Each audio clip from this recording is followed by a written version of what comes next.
This video will take you through the new deform feature, freeze coordinates in D3plot version 21.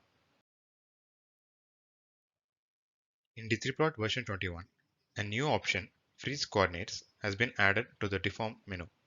This option can be used to display the results from any state on top of the deformed geometry from another state. Freeze coordinates is similar to using magnify with the magnification set to 0.0. But unlike magnify, this option can be used to fix the geometry at any state within the analysis. Here is a demo showing how the freeze coordinate feature works. While running the analysis, you can turn on freeze coordinates and set the state at which the required deformation needs to be fixed.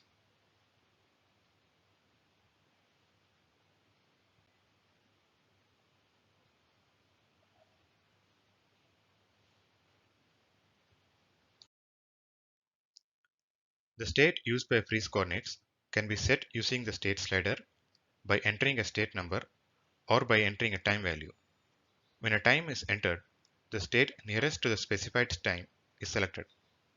Set current can be used to set the freeze state for each model or window combination to the state that is currently being displayed in the window.